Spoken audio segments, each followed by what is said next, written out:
Materialists love to throw rocks at idealists, both figuratively and, if given the chance, literally. If consciousness creates reality, they argue, then why does a rock remain a rock whether you believe in it or not? A fair question. A rock is only a rock because your mind has trained itself to see it that way. Before humans existed, there were no rocks. There was just an amorphous mass of vibrating atoms, utterly indifferent to labels. Before Saint-Exupéry would become a writer, he was an aviator in the French Air Force. And so one day he was tasked with flying mail from France to South America, a journey that, at the time, was very, very dangerous. By an unfortunate twist of events, his plane went down in the Sahara Desert. He was stranded without water, in one of the most inhospitable places on Earth. As Saint-Exupéry wandered through the sand dunes, he had what can only be described as a profound vision, an interaction that seemed more like a dream. A young boy who appeared to be not of this world approached him. The boy spoke to him about the nature of consciousness and the importance of the invisible. As Saint-Exupéry later mused, it was in fact the vision of a little prince, though the story had not yet been written and the boy had not yet come to life on paper. Through this surreal ordeal, Saint-Exupéry's perspective shifted from a desperate battle against the elements to something far more profound, an intimate dialogue with life itself. He stumbled into a revelation, seeing existence not as a cruel test, but as a strange, wondrous riddle. Next day, he saw a Bedouin caravan, and this time it was not only a vision. Later, Saint-Exupéry remembered seeing the caravan as an act of imagining a desire of life into reality. Consciousness doesn't need a brain to exist. You see it in the way a flower blooms toward the sun, how a river is carving its path through mountains. In a way, everything is constantly aware of its environment, adapting and adjusting, responding and reacting. We have to become free from the limiting idea that consciousness is only human, or that it's confined to our minds. It's not about whether things have a mind of their own, but that everything from the smallest grain of sand to the largest mountain is participating in the same vast, interconnected awareness. The rock is a habit. Reality is a habit. Your entire experience of life is an accumulation of assumptions so deeply ingrained that you forget you made them in the first place. The world is not made of things. The world is made of stories, and stories are made of perception. If enough people believe in a thing, it takes shape. Nations, currencies, traditions, laws, all mental constructs made so solid by collective agreement that we forget they are not tangible objects. They are spells cast by consciousness. In Giordano Bruno's cosmology, reality was not a static thing, but a vast, infinite living mind. For Bruno, the universe was essentially a giant mind field, where thoughts interacted to shape reality. Consciousness isn't some ghostly spectator hovering over reality, it's the ink in the pen. Rather than creating reality as isolated experiences, consciousness simultaneously creates and is created. Your mind resonates with others' minds around you, like nodes in a cosmic thought network. The universe constantly reconfigures itself based on the mental states and thoughts of its conscious inhabitants, creating not only personal realities but our collective worlds. Thomas Nagel, in his famous essay, "What is it like to be a bat?", argued that consciousness includes a subjective aspect, the qualia, or, in other words, what it is like experience. According to Nagel, there's an inherent limitation to human understanding when it comes to consciousness. Even if we understand the physical processes of the brain, we can never fully know the subjective experience of other creatures, like a bat, because consciousness is not reducible to objective facts. Consciousness is what makes the mind-body problem really intractable. It is the most puzzling feature of the universe. Qualia is the subjective experience of things, the taste of a fruit, the sound of a bird singing, the color of the sky. All these are elements of the perceptual field created by consciousness. What we often forget is that These are not external objects, but the experiences created by the mind. Consciousness filters and interprets sensory data to produce a coherent reality. We are not passive observers. We are active participants in the construction of our experience of the world. The reality that you perceive is not a neutral reflection of the world. It is shaped by the mind. Therefore, consciousness is the architect of reality, not merely its observer.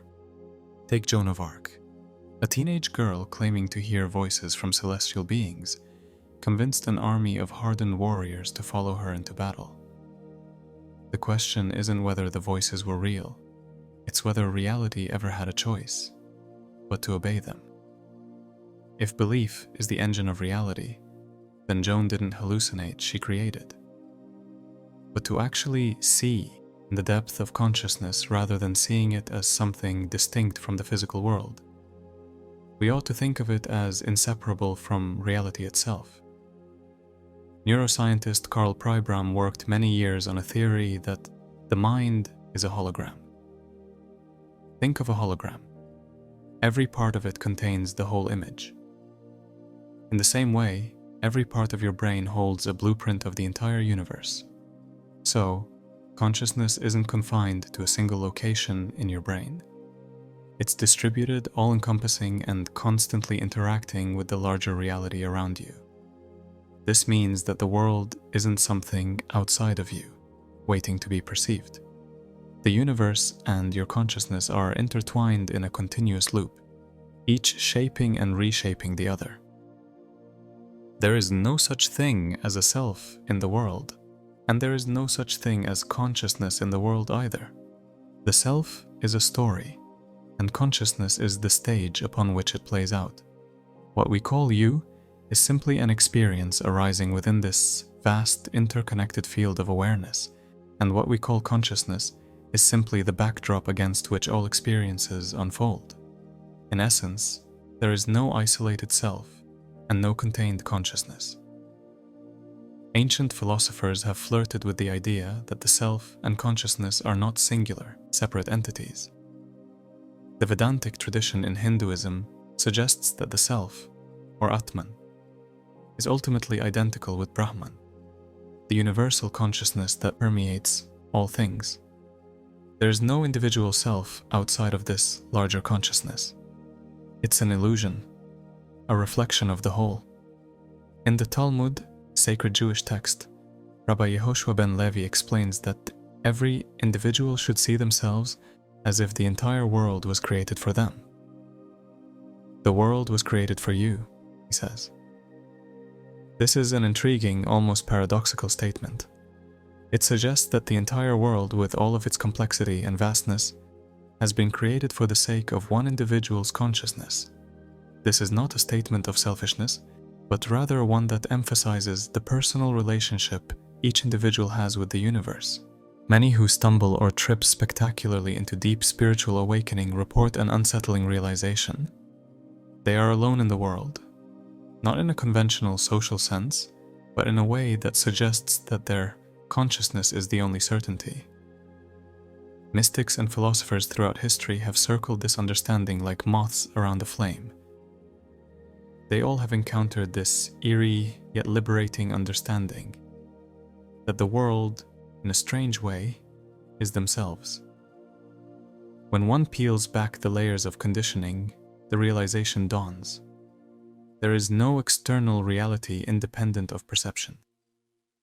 This is why many who awaken describe a sensation of being utterly alone, not in despair, but in the recognition that there is no other, only consciousness dreaming itself into form. The world was created for you, yet you are but dust and ashes. This contradiction is central to human experience. We are both insignificant specks of dust in the cosmos, and yet the center of reality from our own vantage point. A mystical interpretation suggests that reality itself is projected through each observer's consciousness, meaning the world literally exists for you, but also for everyone else.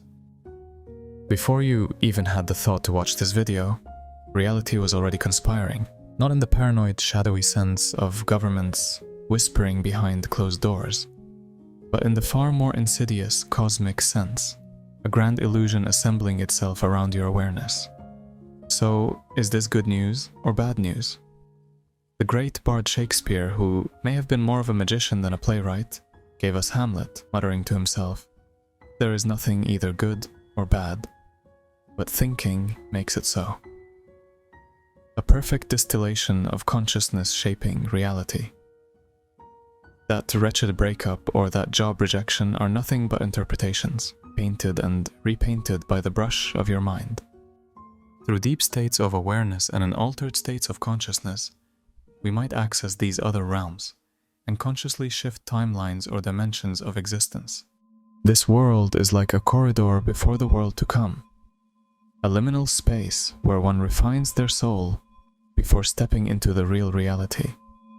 This aligns with so many esoteric traditions, which suggest that physical reality is merely a school for consciousness, an initiation rather than an end in itself. Consciousness does not end with physical existence. This world is merely a threshold, a preparatory state. But if reality is consciousness-based, what is this world to come? The Kabbalists speak of Olam Haba, the world to come, not as a distant afterlife, but as a condition of perception. The more one aligns with truth, the more the next world becomes visible even here. The world to come is not a different world, but a deeper vision of this one. Consciousness is the thread that runs through it all. The corridor, the world to come, the illusion of separation, and the unveiling of what was always there. "Show me your original face before you were born," asks the old story. And what is this original face if not consciousness itself?